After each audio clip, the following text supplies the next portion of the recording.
Happy birthday to you, happy birthday to you. Hoor को छोड़कर मारिया के मुतालिक सोचे। मारिया एक अच्छा ऑप्शन है। हैप्पी बर्थडे डियर हूर। मैं सारार मुर्तजा। जुल्फी कभी नहीं मानेगा। बेहतर यह है कि आप अपने दोस्त और उसकी बेटी के लिए आस और उम्मीद को खत्म कर दें। वैसे भी सुलझी हुई पढ़ी लिखी इतनी अच्छी बच्ची है वो। मैंने हमेशा फील किया कि वो अनकंफर्टेबल रहती है। इतने बड़े घर में रहने की आदत नहीं है ना। मैं भी ना बस खुशी के मौके पे उदास हो रहा हूँ। Happy birthday. तो अच्छा नहीं लगता कि क्लास का भी बहुत फर्क है नहीं? अरे भाई क्लास कहाँ से आ गई बीच में। Happy birthday to you. Let's cut the cake. Please. जाने से पहले एक आखिरी बार अपना हसीन चेहरा तो दिखा दो।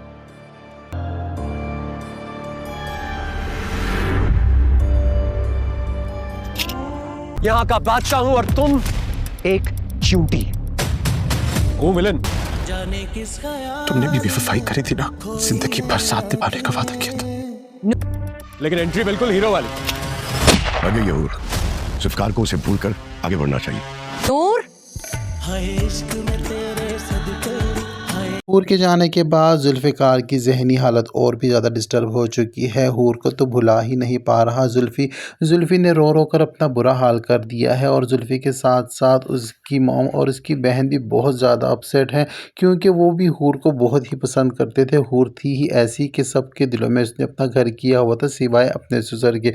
लेकिन एक शख्स है जो हूर के जाने पर खुश है और वो है जुल्फ़ी के पापा, क्योंकि उन्हीं ने अपने मकसद के लिए, अपने प्रोजेक्ट के लिए, अपने किसी बिजनेस टास्क के लिए अपनी बहू और उसके होने वाले बच्चे की कुर्बानी दी है। और निहायत ही ढिठाई से अब वो खुश भी हो रहे हैं कि नूर को उन्होंने रास्ते से हटा दिया है और अब उनका रास्ता साफ है। उनको ये लगता है कि अब मारिया के साथ जुल्फ़ी शादी कर लेगा, लेकिन ये नहीं जानते कि जुल्फ़ी हरगिज़ भी मारिया को पसंद ना करता था और ना करता है। चाहे जितना भी इसको फोर्स किया जाए, मारिया के साथ जुल्फ़ी शादी नहीं करेगा, क्योंकि जब मारिया हॉस्पिटल आती है जुल्फ़ी को देखने, बुके लेकर आती है, तो जुल्फ़ी उसको देखते ही मुंह मोड़कर आंखें बंद कर लेता है और चिल्ला चिल्लाकर अपनी मॉम से ये कहता है कि इसको यहाँ से जाने का, कहीं इसको किसने बुलाया है, मैं इससे नहीं मिलना चाहता और ना ही मैं किसी और को इस कमरे में बर्दाश्त करना चाहता हूँ। आप सब लोग यहाँ से निकल जाएँ। तो यहाँ पर जब जुल्फ़ी की हालत ख़राब होती है तो जुल्फ़ी की बहन हाथ जोड़कर मारिया से कहती है कि प्लीज़ आप यहाँ से चली जाएँ। आप देख नहीं रही हैं कि भाई की क्या कंडीशन हो जाती है आपको देखकर। तो वहाँ से तो चली जाती है नाक मुँह चढ़ा कर मारिया, लेकिन मारिया नहायत ही ढीठ और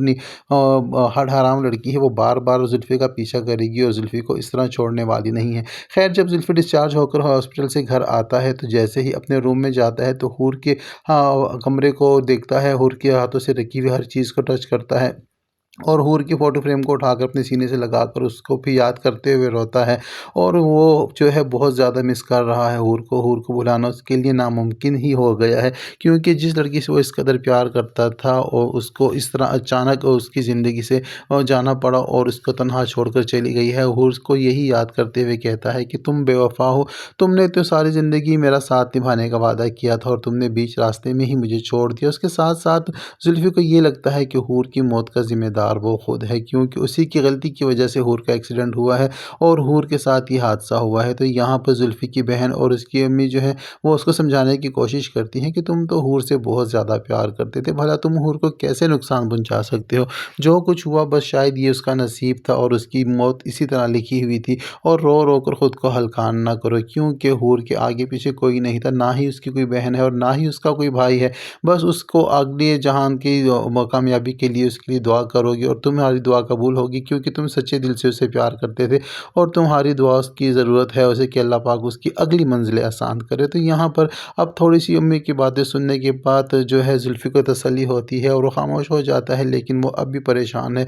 हूर की चीज़ों को देख देख कर रोता है और जिस दिन हूर की बर्थडे होती है तो जुल्फ़ी जो है उसकी बर्थडे का केक मंगा कर केक भी काटता है और हूर को याद करता है और जुल्फ़ी जो है हूर को भुला ना ही पा रहा। उधर दूसरी जानब अगर बात की जाए नूर की, तो नूर के घर में तो शादी का माहौल है और शादी की तैयारियां की जा रही हैं नूर की छोटी बहन महविश की। लेकिन यहाँ पर महविश की शादी की तैयारियों के साथ साथ जब बाबा जान उनको शॉपिंग के लिए पैसे देते हैं तो नूर को अलग से पैसे देते हैं। तो ये बात नूर की सौतेली बहनों और माँ को बर्दाश्त नहीं होती, तो कमरे में आकर से वो पैसे भी ले लेती हैं। लेकिन नूर जो है वो इस बात को लेकर खुश है कि बाबा जान को कम से कम उसकी भी फ़िक्र है, और जो कुछ वो सब बाबा जान के बारे में सोचती थी वो गलत था, क्योंकि बाबा जान ने उसको अलग से पैसे देकर ये साबित कर दिया है कि वो उसकी फ़िक्र करते हैं। और साथ ही साथ नूर को इस बात की भी खुशी है कि उसके बाबा ने उसे कहा है कि इस दुनिया में कोई और भी है जो उसका सगा है, उसका अपना है, उसकी बहन के बारे में बता दिया है। वो अब बहुत ज़्यादा एक्साइटेड है अपनी बहन से मिलने के लिए। लेकिन नूर बेचारी ये नहीं जानती कि जिस बहन के बारे में उसको बताया गया है वो तो अब इस दुनिया में है ही नहीं और नूर उससे नहीं मिल सकेगी। लेकिन ये बात जब नूर को पता चलेगी तो तब तो बहुत कुछ बदल चुका होगा। उधर सालार जो है जिस लड़की को डिस्टर्ब कर रहा था, ब्लैकमेल कर रहा था, अब उल्टा उसी लड़की ने सालार को ब्लैकमेल करना शुरू कर दिया है और उसे ये कहा है कि मेरे पास भी रिकॉर्डिंग्स हैं, अगर वो रिकॉर्डिंग्स लेकर मैं साइबर क्राइम वाले के पास चली गई तो तुम्हें अपने ख़ानदान की नाम नहाद इज़्ज़त को बचाना मुश्किल पड़ जाएगा।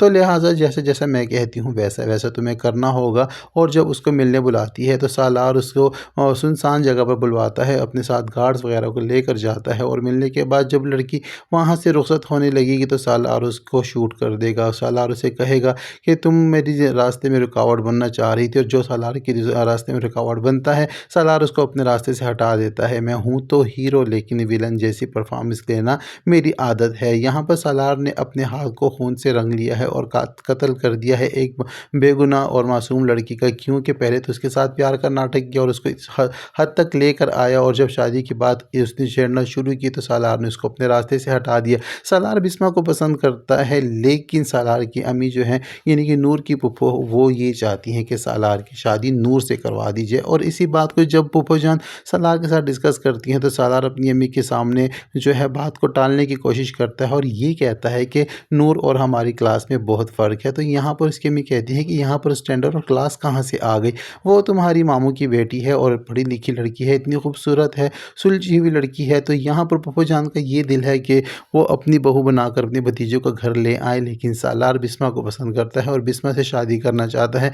और बिस्मा जैसी ही जो लड़कियां हैं उसको फैशनेबल और बोल्ड लड़कियां पसंद आती हैं और उन्हीं के साथ वो खुश होता है। लेकिन यहाँ पर अपनी अम्मी के हाथों मजबूर होकर हो सकता है कि सालार नूर के रिश्ते के लिए राज़ी हो जाए, लेकिन जब नूर का सामना होगा जुल्फ़ी से तो जुल्फ़ी की क्या कंडीशन होगी, जुल्फ़ी किस तरह अपने आप को रोक पाएगा नूर के पास जाने से और नूर के रास्ते में किस तरह रुकावट डालेगा। और जुल्फ़ी तो किसी सूरत भी नूर को किसी का भी नहीं होने देगा, उसको अपनी ज़िंदगी में शामिल करके रहेगा, क्योंकि हूर से जिस कदर जुल्फ़ी प्यार करता था तो उसके बाद नूर को देखने के बाद जुल्फ़ी का ख़ुद पर कंट्रोल नहीं रहेगा और नूर की ज़िंदगी की मुश्किलात में इजाफ़ा हो जाएगा, क्योंकि नूर तो जुल्फ़ी को जानती ही नहीं। और जिस हूर की बात करेगा जुल्फ़ी और उसको के साथ मैच करने की कोशिश करेगा तो वो तो उसको ये भी नहीं पता कि जिसकी बात जुल्फ़ी कर रहा है वो उसी की सगी बहन है और अपने बहनोई से वो किस तरह अपनी जान छुड़ाएगी।